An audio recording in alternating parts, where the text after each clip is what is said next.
Hello everyone, welcome back to another episode of the EDM Grid podcast. My name is Henry, also known as Hank Ray.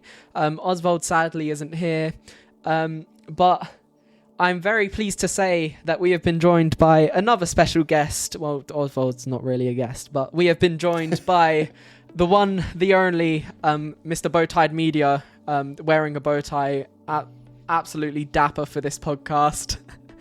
How are you doing? Doing good. I'm doing well. It's a little early for me this morning, so if I sound a little groggy, that's why. But that's why we have coffee. That's why they invented coffee, I guess. Absolutely.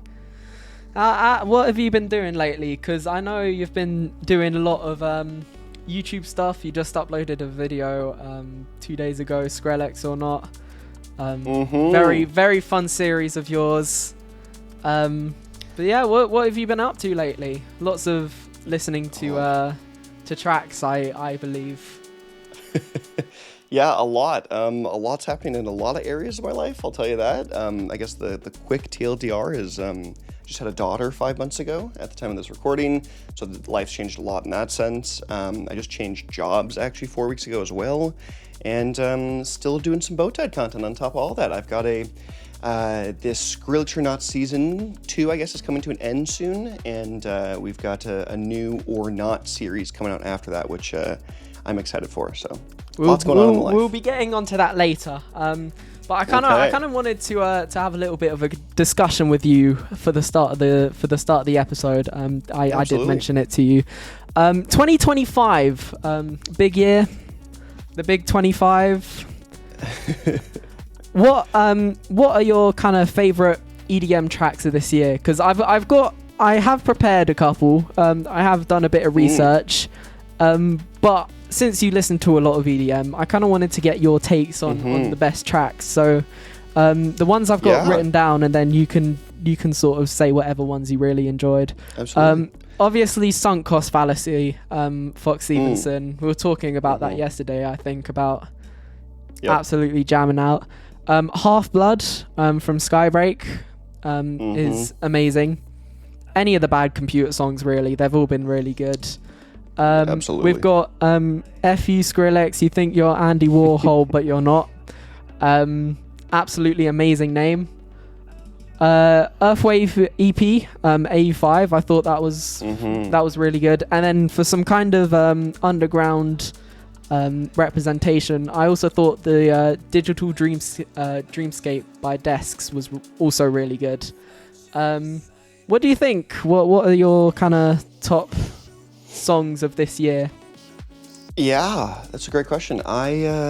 First of all, I'll say I think the year's been a little slow for me personally. I don't know if it's just the artists that I actively listen to all the time, but it does feel like we're ramping up at the end of the summer, or in the middle of the summer now here. But stuff you mentioned for sure. Loving Fox Stevenson, loving Skybreak. The More Kismet album, I'm also been a big fan of. Space Laces with This Way has an incredible single, one of my favorite releases, I think, from him maybe ever. It's definitely up there, definitely land on some year-end lists for me for sure. There's also a group of people that I've highlighted a couple times on the channel, Tesseracts, that had an incredible EP that I loved at the beginning of the year, Two Turntables and the Mic, which is just like this neurofunk rap kind of fusion DJ MC-esque EP that I've been a big fan of, and also another like more emerging artist, Splitter, or formerly known as Splitter, with now they're called Run This. But yeah, Splitter at the beginning of the year had the Slice EP, I think it was called. That thing was fantastic. That was like my favorite so far in like bass music, in terms of like EPs, more underground stuff. So that's a couple of highlights for me, I think, for sure. Yeah, I remember I messaged Willow Wind when you kind of put the EP on emerging artists category on This Week in EDM, which we're definitely talking about later. I remember messaging him being like, yo, like that's really cool that happened. I really like Splitter as well, especially what was the he collaborated with Skybreak on a track, I think. It was I think so. It was like a Kendrick Lamar sort of remix. Oh. And they posted it on SoundCloud, I think. Hold on, let me... I wouldn't be 100% sure then. I think so, but I do really like Splitter's stuff. I love how when searching through the kind of researching this, I just went on each of your episodes of This Week in EDM and just looked at what's the standouts for this week and sort of. It's a way to do it. What do you look for in an EDM song? What kind of stands out to you? I know you try to be as unbiased as possible, but like, do you have any favorite genres? Like, what are you kind of gravitate those are great questions. I think to answer the first thing, to me in the EDM space, it's really all about creativity. I think is like 70 to 80% of it, because EDM can be so formulaic, and to an extent, EDM music is intended to be formulaic. It's intended to be played at festivals and clubs and just be like general DJ mixes and hear on like stuff like a Fred Again thing you're listening to online. So it's meant to have a certain rhythmic nature to it, that, as all songs do, but like more so because a lot of the times it's just about the beat for a lot of people, and a lot of songs is just about making a fun beat to dance or bop around to. And so when it comes to songs I want to put in like standout categories, stuff like that, it's songs that make a real that like do something I haven't really heard before, or be so unique that I'm like, oh my goodness, like this is so fresh and feels unique within the grand scheme of everything. It doesn't have to be like crazy unique, but it just like be like, oh, there's not another song that I can say it sounds like this. And there's also a ton of great songs that sound very similar because they're just executed really well. They've got incredible mixing. They've got their own even creativity within their own right. I think a great example of that is probably AU5, where AU5 has a ton of incredibly well-produced standout tracks, in my opinion, and a lot of them do sound relatively same-ish. They're all this very grand melodic dubstep style tunes, and so if you play like a small snippet from an AU5 song from across the years, I don't think could really tell necessarily where it would be from for the most part, but all the songs are so good because he's crafted this like mini universe, mini story, mini narrative within his own tracks. And so I also love longer songs because you can just tell more of a story. You can do more with the longer song than you could shorter songs, and you've got more room for it to breathe, or have transition points in the middle of your track, or tell more of a story narratively if you're going for that kind of route. But yeah, and then in terms of genre, I definitely have biases towards genres for sure, and even I think my channel as a whole has certain biases that others don't. Like a great example, I think Naughty Step does a lot more bass music than I would, and covers a lot more that heavy, more aggressive dubstep rhythm stuff, and that's not necessarily my huge flavor. I don't mind that stuff, and I enjoy a lot of it, but that's not like my go-to. I'm more of the kind of lighter, brighter stuff, I think, for the most part. I would actually say I'm a big fan of like electropop in general, future bass even I'm a big fan of. I mean, you also just can't go wrong with dubstep, but yeah, even on the other end of the spectrum, there's a lot of times where I'm like, oh, I don't like specific genres. I think there's two genres I think of in particular, of like hard style and that like rhythm, that harsh Brittom that I've like typically never been a fan of, and so it's hard for me. Yeah. So I get that people love Infect, and I appreciate his artistry, but I just think his style really isn't for me a lot of the time, and so sometimes I have to remember that, or a lot of times I have to do some like deep searching honestly inside of me a little bit and go like, okay, if I see a lot of people really like this song, why do they like this song? And I think to myself, I'm like, am I missing something? Because I think music is obviously, I think, a pretty good balance of objectivity and subjectivity, of like a song can be good and I can like it, or a song can be bad and I can also like it. But I can also like a song that isn't good and I can like a song that is really good. All kind of areas of that quadrant of sorts. But so sometimes I have to feel like I need to do a personal audit and be like, okay, a lot of people are liking this? Not like pressure for me to enjoy it, but more of just like a curiosity of, am I missing out? Like, is there something I'm missing here? And so sometimes I get there and I'm like, yeah, no, I'm missing something. I need to give it a bunch more listens, and yes, I love the artistry of this. And sometimes I'm like, nah, I don't get it at all. So how do you remain unbiased then when doing reviews of songs that you listen to? Like, is it difficult to sort of be in that limbo zone?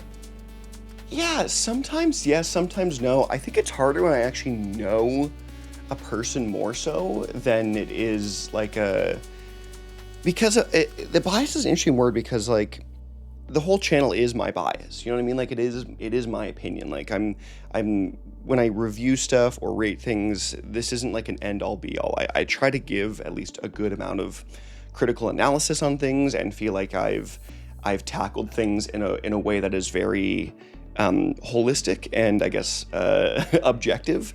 But music is an art form that is also part subjectivity, and so if I like try not to be, I guess, biased to some extent, but part of me is like, yeah, I like future bass a lot. So when there's like a decent future bass tune, I will rate it probably higher or love it more than the average person would.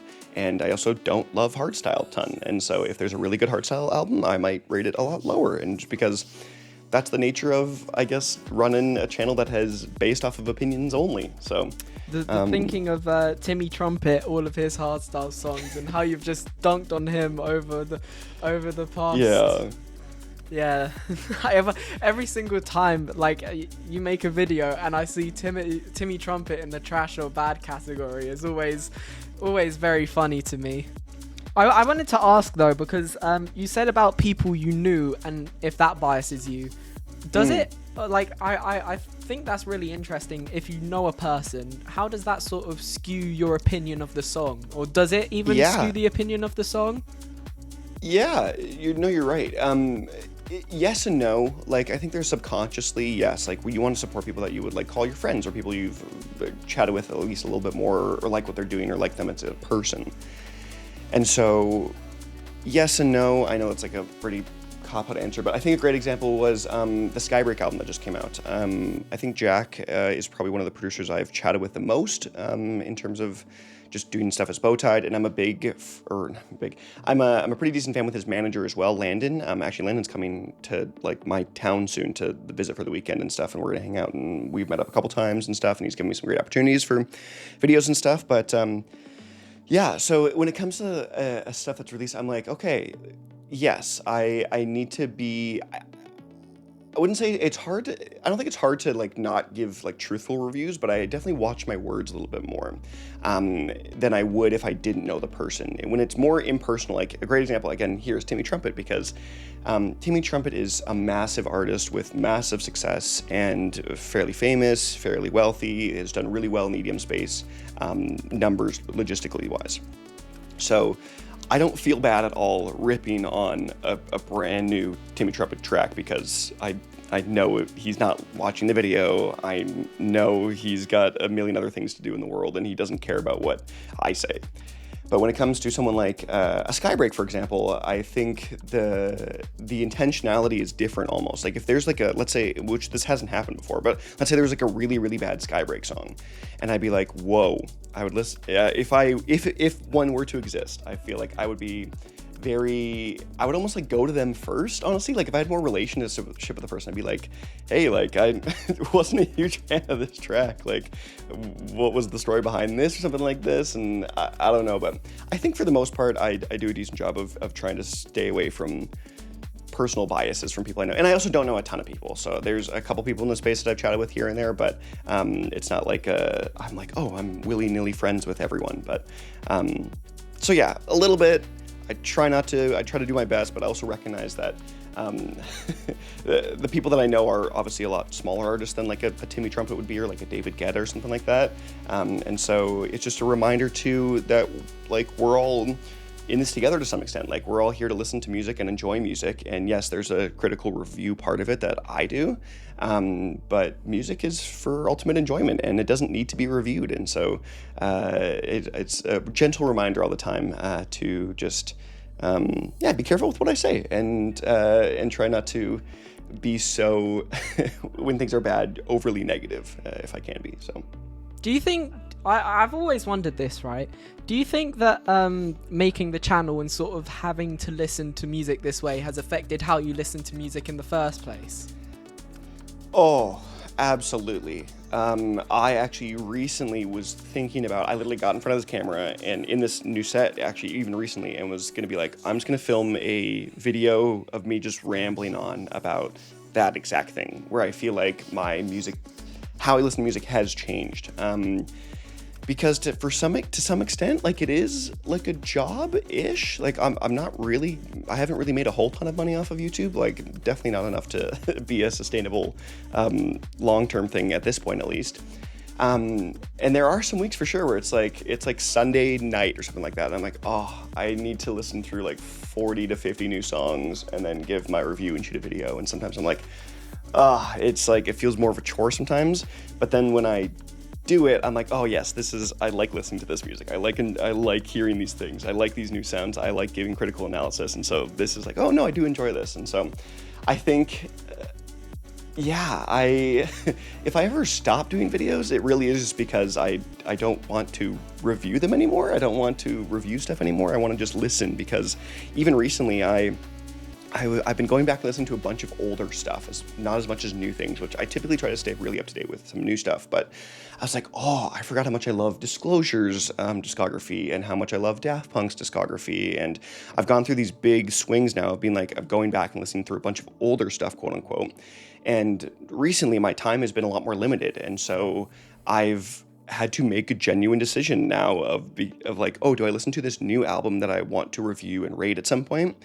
Or do I listen to an album that I know I will absolutely love and is a classic, like a Daft Punk Discovery or something like that, and just enjoy the music process rather than having to make it feel like it's a task I need to do of listening to music? So for sure, I listen to music very differently now doing Bowtied. And even how I listen to music, like an individual song, I think has changed too, because back then, before I did Bowtied stuff, I didn't really care to really think about a song too deeply.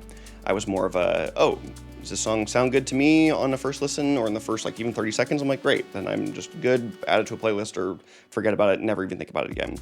But now if there's like a song that I think is like more meh or not as good, I'm like, oh, like, why don't I like this as a certain way? And it's in that sense, I've actually really enjoyed it, because it's me just kind of exploring my own thoughts on music and constantly reevaluating why I listen to certain music, or why I think stuff is good or why I think stuff is bad. And so, yes, to ultimately answer the question, it is very different listening to stuff as quote unquote Bowtied than before I did this channel, just listening to music by itself. But I think it's got pros and cons. I really enjoy it sometimes, and other times it does feel like a chore for sure. I want to then go back to the start of how you made the channel, because ultimately that's what most people would know you from, and sort of doing, apart from like being in the credits of the Skybreak New York Metro video. Subway set, yeah. Yeah, I did listen to that, by the way, and I really enjoyed it. I think I forgot to say it when you were like, oh hey, you should check this out. I listened to it in the free period, really enjoyed it. Yeah. Was it always your intention to create this as a review guide to EDM thing, like making the channel to be that sort of thing? What was your goal with starting Bowtied Media? That's a great question. Was it even like, did you just do it for fun, or like did you want to get somewhere with it and have it as a project which you work on? Yeah. It's mainly twofold, I would say. I'll go back just a little bit and start by saying that I've always been a content creator. I've loved making videos. I kid you not, this is probably Bowtied Media is like my 20th YouTube channel I've ever made, and the one that's done the most in terms of just views and subscribers and stuff, because I've made crappy old YouTube videos for like probably 15 years at this point. So I've always loved making content, and so to answer the question, it's twofold, because one, I'll start with this. When COVID hit, we were obviously in lockdown. I was in this room, literally, this was my room when COVID hit. And I realized when we were going to go into like long-term sort of lockdown style stuff, that I wanted to do something as a passion project that could either have just lived in its own space, or something that I could try to do in mind over long term, something I could start now and put a lot of time and effort into, and that I could do consistently once we were out of COVID or stuff like that. And so I decided, as I do, to make another YouTube channel, and I already had so many at that point. But then why EDM specifically? Because I've been in the Monster Cat community for a long time. I have loved EDM. for a long time, but I was very closely knit with the Monster Cat crew, that community. And in my head, I was like, what do I want to do? I want a YouTube channel. I was like, there really isn't a lot of people doing EDM content, other like stuff that I would be doing here, of reviewing stuff or talking about it in funny ways or silly ways or doing game shows. And so I went in with the mentality of, what are things that I would want to see? Like, if I was maybe 5 years younger at the time, what is content I would have wished someone was doing back then for me to have been watching, if that makes sense? And so if I would have first joined the Monster Cat community back in like 2014, I think it was, or stuff like that, and like, what is the content I would have wanted to watch? And so that's sort of where I went with Bowtied Media, and that's why I do the videos I do, because they're videos that I genuinely would want to watch as a person that consumes a lot of YouTube content and loves the EDM space and wants to have discourse about EDM things in general. So it was mainly COVID passion project, and it was also because I wanted to fill a niche of a gap that I thought I saw to some extent. So, yeah, that was really it. Do you think that the space has changed since you've started your channel? Like, do you think that anything has sort of become different as you've grown your channel and sort of gained a bit more popularity? Yeah, for sure. I've noticed the EDM space is just also, like, even the music discourse space, I feel is not dwindling, but there definitely isn't so much common discourse around music nowadays as I feel like there would have been 10 years ago. Like, if you think about, like, just casually talking with people, like, outside of the EDM space or people that are in the community here, when you talk to, like, your parents or siblings or other friends, what do you guys talk about for the most part? It's typically, like, movies or TV shows or, like, YouTube series or video games, sometimes books if you're a big reader. A lot of people don't really think about critically evaluating, like, music all the time. Like, even before we started filming this, we were talking about the MCU and the movies, and even just gave quick opinions on how things went and how things we think are going right now in the MCU and all that kind of stuff. And you don't have those kind of conversations as much nowadays. Like, if there's a new, even Justin Bieber album is a great example. He just dropped Swag, which I haven't even listened to yet, but I've heard it's not great. It's not really like, when my wife listens to it, she's not like, oh, I want to come and talk to you about what I think about the album. Like, she's like, oh yeah, no, I didn't like it, I'm never gonna listen to it again, kind of thing. And so I've noticed the trend, I think, that way a little bit more so, where just, I don't know, music discourse, critically evaluating music is just lesser so now, which is okay, which is fine, which is part of the reason I kind of like doing this, to kind of, again, fill a gap to some extent. But yeah, I don't know if that fully answers your question, but I do feel like, yes, the space has changed for sure. And I've noticed it even in the, 6 years I've been doing Bowtied. Just small little cultural shifts, I would say, even inside and outside of the specific music discourse space online. And it'll be really curious over a bunch of years however long I do Bowtied for. I hope to do it for essentially forever and keep doing it here and there and just, do as much as I can. But over a decade or two, how much I feel like things will have changed then.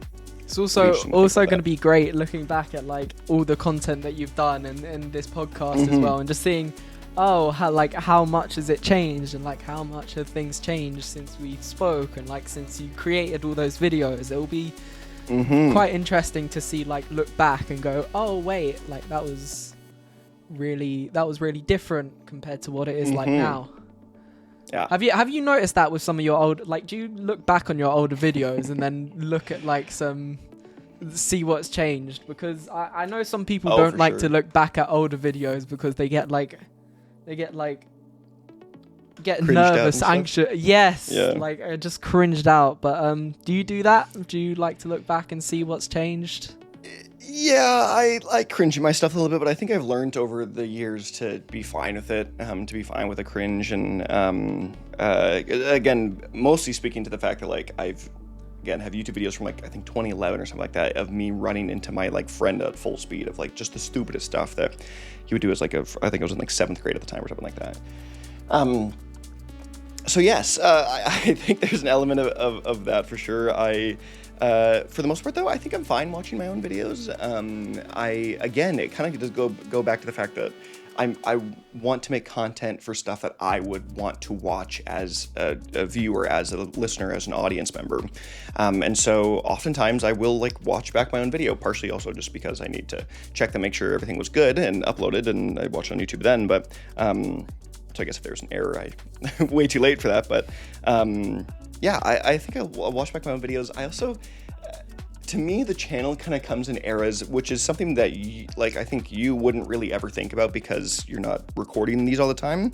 And I don't expect anyone to ever watch all my videos, but I think of the era of where my sets have been actually on where my Bowtied stuff is, because I started right here, actually, like literally right here is where I did my very first Bowtied videos, because this is my room during COVID. I shot into this wall over here, and things have changed white, since then. I think. I yeah, think it was white white before, wall. yes. Yeah. Yeah, the room was white before, for sure. 1 second, I gotta... My dog is here, and he wants to say hello. Yo! Dog break. Hi, buddy. Hi. Just chilling there.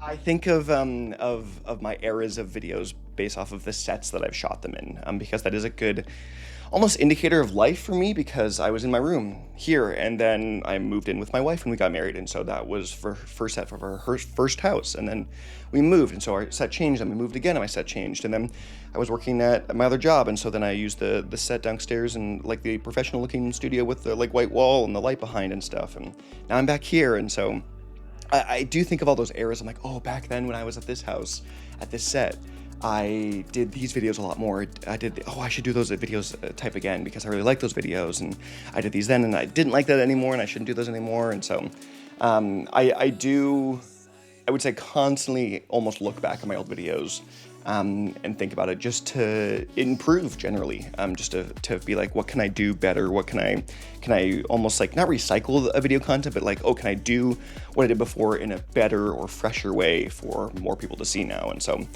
I constantly feel like I'm reevaluating myself, and so I'm not afraid to look back at my old videos and cringe a little bit.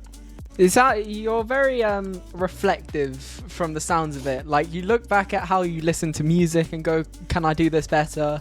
You look back at how you did content and go, oh, what was this kind of content? Do you feel like this is like something which you've sort of gained from doing Bowtied, or have you just always been sort of very reflective and sort of evaluative? Yeah, that's a great question.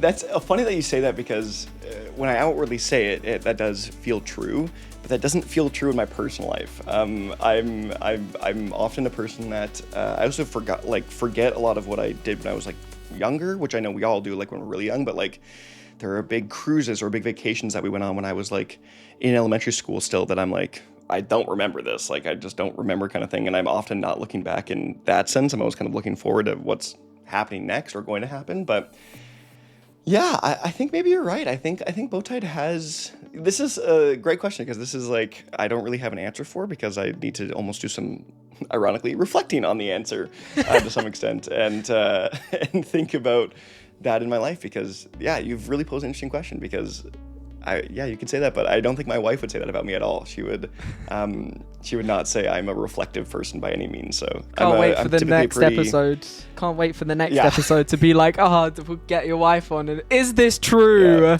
Has he lied? Bowtied revealed. Exposed. Yeah. I also wanna go back, because I did say I wanted to ask this question before. What's the Bowtied? Why the bow ties? Yeah. So before I started the channel, after someone that started like 20 YouTube channels just again for fun, most of them really dumb, I knew when I wanted to do this more long term and really think down the road, I wanted to think of something that was very unique branding wise, that could be really easy to kind of play around to some extent. And at the time, I was actually planning my wedding, or helping my wife plan the wedding. She did most of it. Love you. But I had just bought literally these bow ties, these exact red ones, for my groomsmen. And I was like, you know what? That's a cool idea. I was like, it might be fun to do like a bow tie branded thing. And even at the time, still am a very big fan of Anthony Fantano, and I love how iconic his flannels are. Like, it's just a simple piece of clothing, but like a yellow flannel, you know it's going to be a fantastic record, or a red flannel, you know is going to be a really bad record. And so I wanted to mimic that to some extent, and my channel also mimics a lot of Anthony's to some extent, but so I wanted to do something like that. And so I was like, bow ties would be great, because then if I really wanted to, and at the time I thought I was going to be like fully like big album and EP reviews on this channel, I'd be like, okay, I will try to do this secret system where I'm like, if an album's a 10, I wear a certain bow tie, a 9 is another bow tie, an 8's another bow tie, 7's another bow tie, and I'll keep wearing those, and then eventually people will catch on, and then before when they see the thumbnail, they'll know like the quote-unquote score and my general feelings on an album by what bow tie I'm wearing. And so I was trying to think of something that worked for that, and I also wanted to think of a unique brand IP. I have a degree in marketing as well. I have a business degree with marketing specialization, and so I was like, it needs to be something that is not easily searchable, but at least unique. And so that's actually where the D comes from in Bowtied, because there is other bow tie medias. And those ones, I was like, I want to differentiate and make it easier for people to know it's me and know it's legit me, I guess, in some extent. And so I just added the D to be a Bowtied. And so it doesn't really make sense why I added a D and why I made it past tense to some extent, but so I wanted something that was a unique branding thing. At the time I was getting married, I was like, I'll use bow ties, and I wanted to sort of mimic that Anthony Fantano style that I loved. Has that bleeded out into This Week in EDM as well? The sort of different coloured bow ties, because you also do that red bow tie for bad, meh, yellow, green for good, and then some kind of different colours for standout and emerging. Yeah. But has that sort of bled over into that and sort of? Oh yeah, for sure. I think when I first, again, started the channel, I think if I go back to my very, very first video, I think I did that even for my very first video. I think I did a lot of my like branding before I even made my first stuff, because again, I wanted this to be a long-term project, a long-term thing. And so I was like, okay, I want to colorize these things. I want to make it feel distinct and unique. And so I also think I have like a decent amount of graphic design knowledge, not like a ton, but enough to make it feel that I feel competent, I guess, for the most part. And so I was like, let's do this. I was like, obviously red is like typically bad, and that's just like that. Yellow to me is like the very meh color. Green is obviously good, and then at the other end of the spectrum of like a black, gray trash, and a blue for like a standout thing. And so I was like, yeah, I'll stick with this kind of color wave theme. And so that definitely bounced off of the fact that I hit a point where for sure I was like, oh, I don't want to wear a bow tie every video that's the same color, or if something breaks, so I'll just do it in the graphics itself. Do you think that doing marketing and business has helped you sort of grow Bowtied and have this as a thing that you do now? Yeah, for sure. It's funny because I probably couldn't answer this question explicitly. Like, I don't actually know what it is, but I think my 4-year education helps in the sense of like, just there are things that I just naturally would do and or gravitate towards, or things that I would try to accomplish. Or I think a great example would be to set up all the branding before I even started the channel, I think was the thing that I also didn't do before I went to university. And so when I finished university, I'm like, okay, when I want to do something long-term, you do it right off the bat, and you do as much as you can to get like good production and good everything. And and so I think yes, to some extent. A lot of it, though, I don't know if it's like super practical. I think a lot of it is just knowing and watching YouTube content all the time and being addicted to my phone often and watching stuff and just going, okay, no, like these are trends, or this is how, like, this is why you do the freaking thumbnail face where you go like this every time, because it draws attention. I don't need a degree for that. I can look at YouTube homepage to know that that is just an easily clickable video. So. Well, so most of it you've learned during, like, as you've gone along and sort of discovering new things about it. Yeah, like, for sure. Learn as you go. Yeah, that's it more so for sure. And when people ask, like, some people, I had a conversation with someone recently, I can't remember who it was, but they're like, oh man, like your content looks so good. Like this looks like very polished and it looks really nice, and you're uploading videos in like 4K and stuff. And I'm like, Yeah, it did not start that way. I was like, it started right over here in this room, and it looked like crap, and my mic wasn't great, and the video quality wasn't great, and I didn't know what I was saying half the time. And you just learn as you go, and you slowly improve over time and time and time again. It's actually something that's echoed a lot by Mr. Beast, even, where he's mentioned that all of his early money he reinvested it into the channel, and that's a similar extent for just effort-wise too, of just like constantly trying to one-up yourself and constantly be better and better and better and better, and eventually you'll get to a point where you're like really happy with stuff, which I mean I am right now. And so, but more so than anything, it really just is just do it. Just do crappy stuff, make crappy things, and then eventually it might turn into something more, because that is actually even just my life. Like when I said I made dumb YouTube videos back then, I've always made dumb videos. I've always just done dumb channels and stuff like that over years. And now I work full time as a video person, editing projects for like my city, shooting and editing stuff for the city and stuff, and a bunch of big clients around town. But that all started because I flipped open my computer laptop, hit record on photo booth, and just made dumb videos. And over time, you just get better and better and better. And so the number one advice thing I would ever say is just start doing it. Just do it. And then eventually you'll also know if you like doing it more, or you'll learn and you'll get better and better and better. Very, very good morals to take away from the what a great sort of ending to that. Like nice sort of takeaways to the whole story. I feel like, especially because sometimes you can not know where to go at the start. Like sometimes it's hard to begin doing something because you don't know how to begin doing it in the first place. Yes. Oh, that's a big thing. I think a lot of people are just paralyzed by the fact that, they just don't know where to start, so they just don't. When it's like, just don't think about it. Like, genuinely don't think about it. If you want to do videos of like make your own review stuff, use your phone front-facing camera and just talk to it, and then just upload the video straight as. That is how you can start. And then you'll slowly be like, oh, I don't want to do that anymore. I want to do something more that's a little bit more advanced. And then you start using the other side of your camera on your phone, and then you get a better mic, and then you get some better lights, and then you get an actual camera, and then you learn some editing, and yeah. So just do it.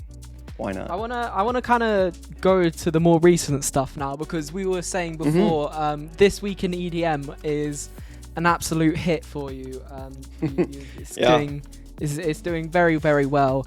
What was the kind of thought process in making that and sort of thinking about that as an idea? What was the inspiration for it? Yeah, I think I wouldn't say necessarily obviously, but a big inspiration comes from Anthony Fantano. His I can't remember what he actually even called, the weekly roundup, I think is what he calls his stuff. But that was a style video I watched for a long time, and I take a lot of inspiration from him as well.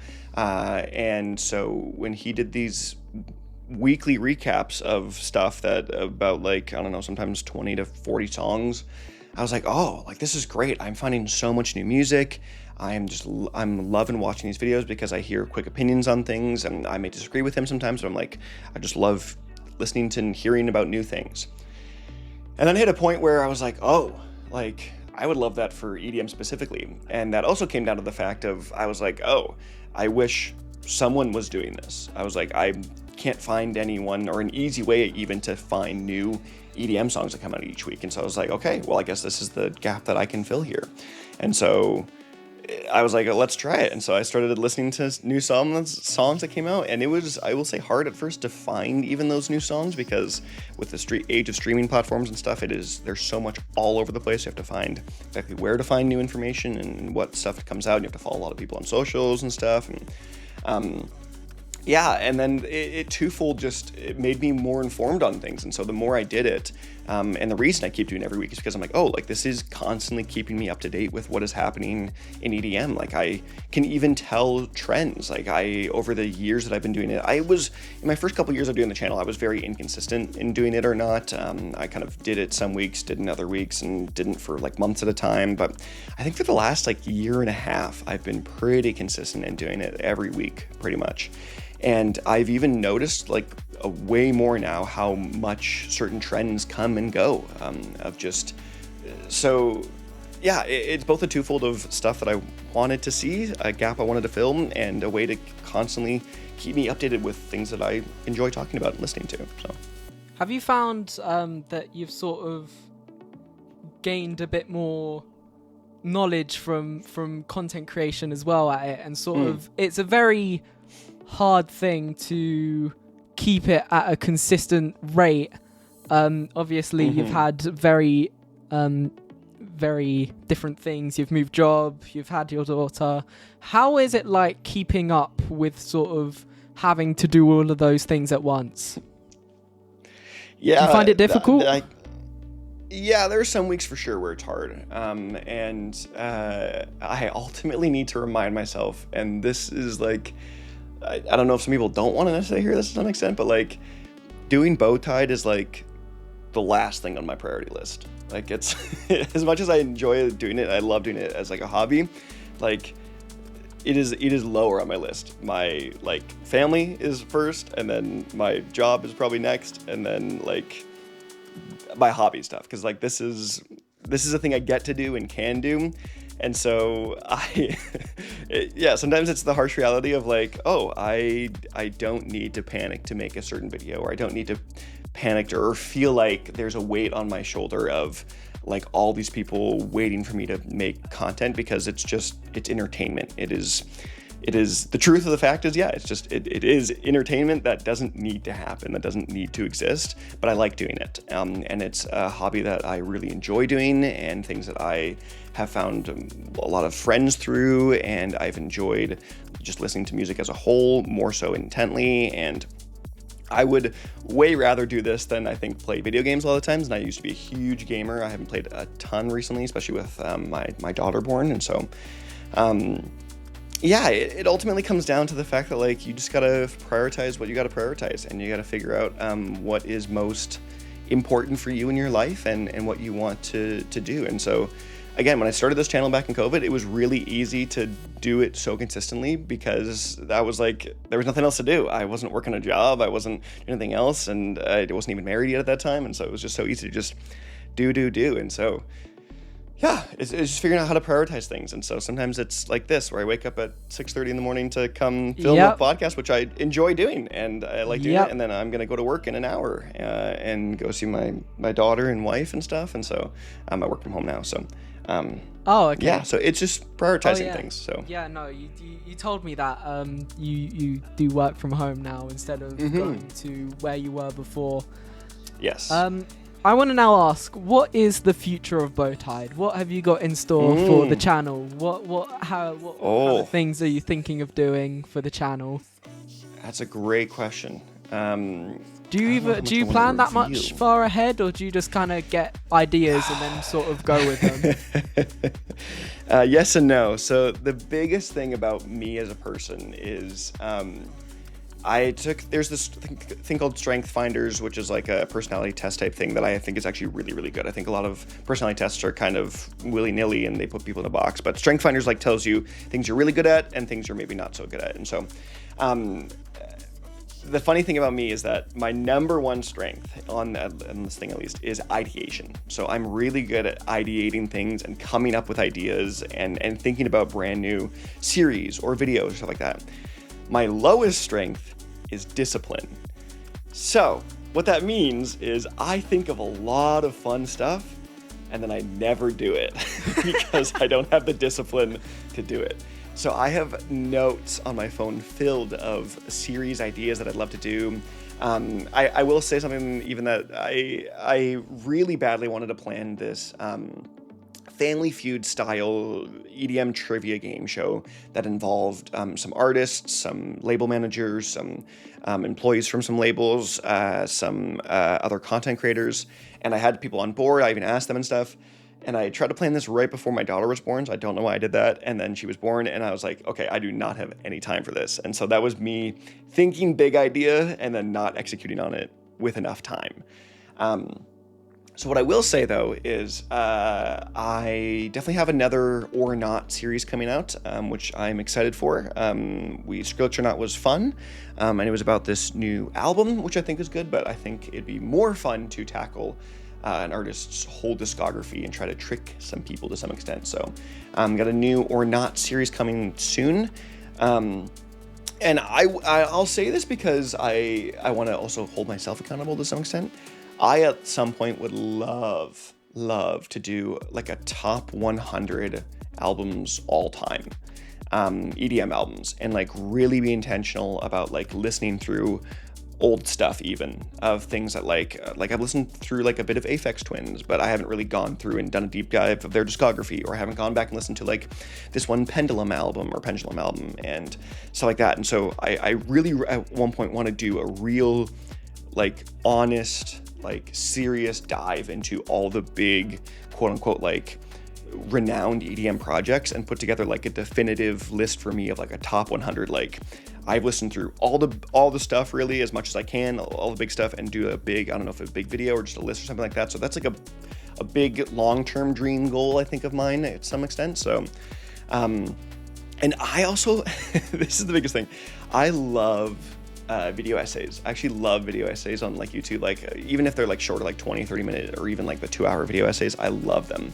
And so there were so many times I've started scripts for video essays and then never done them. So one day I hope to be doing some more video essays about some EDM stuff. So what kind of ideas did you have for video essays? I'm sort of curious now. No, that's a great question. I guess I'll say them because I don't know if they're ever going to actually happen. But I wanted to do like a series. I can't remember what I even called it.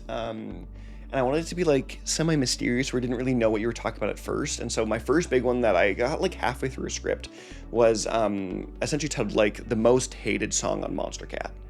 And talk about this certain song and stuff like this. And essentially like I tee it up for the first like 5-10 minutes of like, you don't know what it's going to be yet. And then have like a moment, like a classic good video essay on YouTube where you have like a reveal moment and then it like jumps into like the whole an extra 20-30 minutes. And I wanted to do it about Karma Fields oh shoot, what's the name of the song right now? Stick Up. Karma Fields and Morton with Stick Up, because this is an old Monster Cat song that was just really polarizing at the time. And I think it's hit a certain point now where like a lot of the newer Monster Cat fans don't really even know that this song even existed, or like think about that song at all, or think about even the fan reaction for it. And so there's a lot of stuff that I'd love to go back for and think about, or at least bring to the limelight for newer fans that may not know certain things, or like feuds between certain artists or something like that. And so the big one for me was the wanted to the Monster Cat, the most hated song in Monster Cat history. I wanted to do like just a story about just Daft Punk in general, about why they're so like secretive to some extent, and kind of do a deep dive into their life, like even the Porter Robinson album Nurture. I wanted to do a video essay on just Nurture itself and talk about really deep dive into that project. And so those are all video ideas that I've wanted to do, probably will never happen. So yeah, idea and discipline is the two biggest enemies. It's too far. Yeah. It's too far. I wanted to ask now, moving away from Bowtied, you've done a bunch of cool stuff. I did mention it earlier, the New York Metro video, and sort of, you also do video creation and working with media companies to do that. So what is that like? How is kind of making these videos for different companies like? Yeah, that's a great question. So yeah, as a full-time job, I am a video editor or video shooter and editor. And so it obviously helps you with Bowtied stuff for sure. And that's why I can have the quality that I do, because the camera that I have is very expensive. And so I can double it as doing it for work and for this. And so, yeah, the stuff is very different. I've learned a lot, even a lot more recently, is that when you're making videos for someone else, you're executing their vision. It is trying to figure out what they want to say and accomplish, and then do that and perform that and create a product for them that they thoroughly enjoy. And it's different from Bowtied stuff because I know exactly what my goal is from start to finish of the video. Before I even get here to the studio here, when I'm shooting and when I'm editing, I know exactly what my end goal is and what I want things to look like. When I get a new project for a new client, I'm like, oh, I have to learn this as I go, and everything is different, and everyone wants different styles, and things need to be edited differently and shot differently. And so one of the biggest things I think is just being adaptable, just learning to be adaptable in all areas, and not let anything bog you down too much, because in the more corporate world, people come back with a million edits and say, oh yeah, we don't like half this video, can you change it? You just gotta go, yep, you're right, this is your vision, I gotta execute on that. So yeah. What was the process then for you getting on and helping edit the Skybreak New York Metro video? Because Yes. that's really cool. I want to hear the story about that. Yeah, this was a great opportunity. So I've been really good friends with Landon, who is Skybreak's manager for maybe 2 years now, 2.5 years. We first met at a Monster Cat compound, I guess the actually last Monster Cat compound, at least in the one in Vancouver. And he's the artist manager for a lot of the color-based artists. He runs color-coded management, so he's artists for like Chime and Ace Aura and Everett Maxwell and Skybreak, and he's also kind of with like Glacier. And so yeah, so we just have a good I wouldn't say like working, like just a good friendship. Like we chat all like ominously daily. We play the Pokemon Pocket app all the time, and so we're talking about Pokemon all the time. But yeah, and he was just mentioning the album was coming out, and so we were talking a lot about it. And he doesn't give me spoilers or anything. He like knows that I don't want to necessarily know spoilers about stuff. But I had mentioned that at work, at my old work, I should say, at the church I worked at, I do live essentially live video editing. It's called switching. And so for a service, I'm like calling out cameras. There's a team of, I see 7 cameras, and I've got a team of volunteers, and I go like, ready 1, take 1, ready 2, take 2, like ready 4, take 4, and like plan out a video, like do a live stream as it's happening. And I still do that today as a volunteer, but that was the thing I got paid to do. And so I'd mentioned that at some point, and there was a video of me doing it even. And so he was like, hey, like, if you're interested, I need someone to edit this like multicam. Like we shot this earlier, and we just need an editor to execute the project. And I was like, I would absolutely love to. And I was like, I'm a little hesitant because I get to hear the album before the album comes out. But I ultimately was like, yeah, I'd love to do it, and I think it's lots of fun. So yeah, that was a great project to work on. And so I mega shout out to Landon, who's just an absolute homie, and has been very gracious to giving me a lot of cool insider opportunities that I wouldn't necessarily have. He's the one that set up my interview with Skybreak even, and also my interview with Flux Pavilion, because he worked at works at Circus for doing some A&R stuff. So yeah, so big shout out to Landon. And so he was my real contact point for that. How did you learn video editing for that style then? Because I always see sort of videos edited that way, and like I watch obviously UK scene a lot of Sidemen videos where they have like 20 different or like Mr. Beast is probably a more recognizable example of having to have so many different cameras and moving parts for one scene. Yeah. How is the process of editing like that? It can be grueling sometimes, for sure. So a lot of these are often called multicam edits, at least ones where it's like a DJ set where you've got like a bunch of different cameras.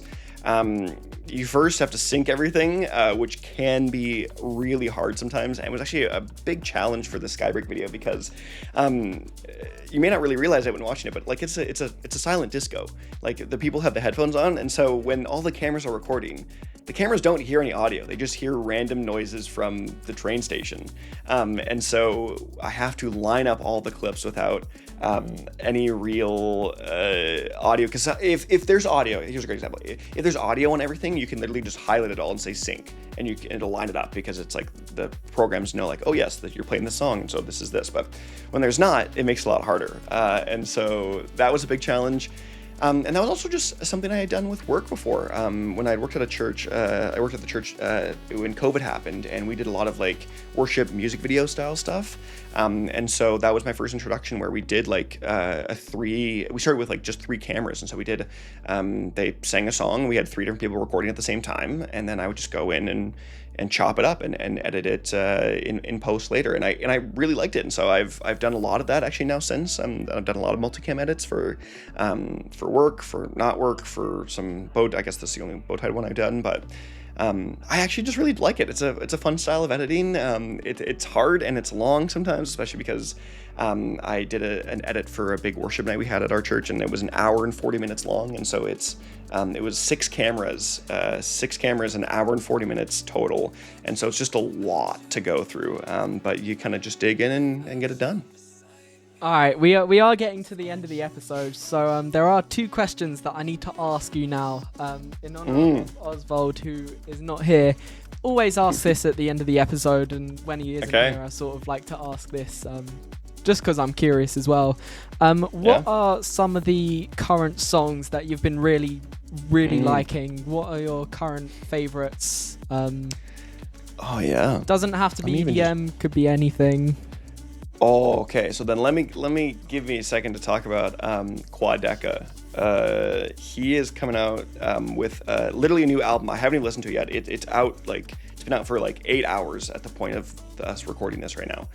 And I love his stuff. He actually started as a YouTube diss rapper. He had a popular KSI diss track, but has since become this really mature, indie folky. It's kind of a weird. He did experimental hip hop at times. He's got one album that's really dark and moody, and then this newer one's more reflective and more serene. And he's got a new album, Vanisher Horizon Scraper, is what it's called. And I haven't listened to it yet, but I've heard it is absolutely incredible. And with the singles that he released beforehand, all 3 of the singles were 10 out of 10s. I was so excited for this album. So in the non-EDM world, I am loving Quadeca right now. And he just, I think, deserves some more love and some more praise. And so big Quadeca fan, more so than anything. In the EDM space, as of late, I've actually really liked the new Eliminate song that just came out, Turn It Up. I really liked, and I never ended up putting the Eliminate album stuff get off the internet on my year ends list that time, and so that was some of the biggest pushback I think I got for that video. Was Eliminate should have been on this list, and I was I think maybe, but I was pretty happy with my list in the end. But I definitely had a second coming now. I'm I'm actually kind of liking this Eliminate album more so, and so I've been listening to a lot of him. A lot of Fox Stevenson and a lot of Skybreak right now are kind of my go-to stuff. And like I've sort of mentioned earlier, I'm on a journey of rediscovering Disclosure again, which I'm not rediscovering, but just really listening to their stuff once a day, even albums. So that's kind of my go-to stuff right now. We need some more songs that call out the listener.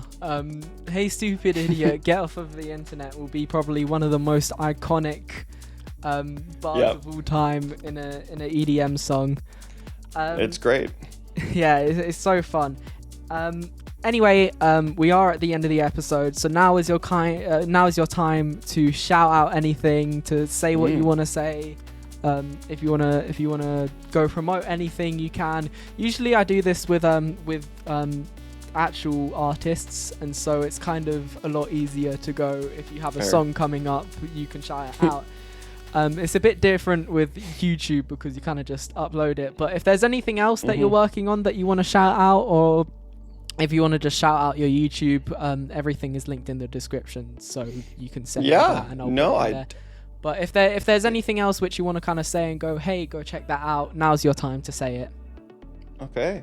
Yeah, no, I don't have a new song coming out. I got videos that come out hopefully at least once a week of This Week in EDM for sure. But I will say more so than anything, I've got a new series, a new mini game show of Or Not coming out soon, which I think you guys will really enjoy to some extent, and a very fan favorite artist we're going to do it for. And so, more than anything, just you do you. If you want to go watch my stuff, go watch it. If you don't. That's really it. That's all I gotta say. I appreciate and love the support that you guys have shown me. A lot of people have shown me over the years here. And also, if you don't want to watch it, don't watch it. You don't have to. So it's so peaceful. If that was me, I'd be like, you have to watch it. I'm forcing you to watch it. Go down, go check it out. You are being made to go view my content. And you still should, because this is just me. I I like watching the videos. I like Yeah. seeing some of the stuff that you put out. Very creative, and it very much fills the void that EDM has in terms of like content-wise and just keeping up to date with everything.